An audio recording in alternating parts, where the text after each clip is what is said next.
अस्सलाम वालेकुम दोस्तों हिन इन्फॉर्मेशन टीवी सां गॾु तव्हां सभिनी जी खुश आमद। दोस्तों तव्हां लाइ हिकु ख़ुशख़बरी खणी आयो आहियां जेको तव्हां ॿुधी ख़ुशि थींदा। इन खां पहिरीं अगर दोस्तों इन चैनल में तव्हां नवां आहियो त असांजी इन यूट्यूब चैनल यानी इन्फॉर्मेशन टीवी के सब्सक्राइब कंदा त जीअं बर वक्त असांजी हर नई अपडेट तव्हां ॾिसी सघो।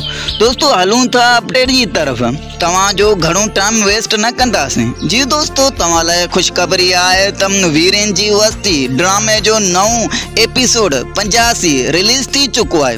दोस्तों तव्हां खे वरी ॿीहर ॿुधाईंदा हलूं त वीरन जी वस्ती ड्रामे जो नओं एपिसोड 85 रिलीज थी चुको है। अगर दोस्तों ही वीडियो तव्हां खे पसंद आयो जे त वीडियो के लाइक कयो, शेयर कयो, सुठा कमेंट्स कयो ऐं चैनल के सब्सक्राइब कयो त जीअं बर वक्त असांजी हर नई अपडेट तव्हां वटि जल्दी पहुची वञे। हलूं था नेक्स्ट वीडियो में, पंहिंजो ख्याल रखिजो। अल्लाह हाफिज़।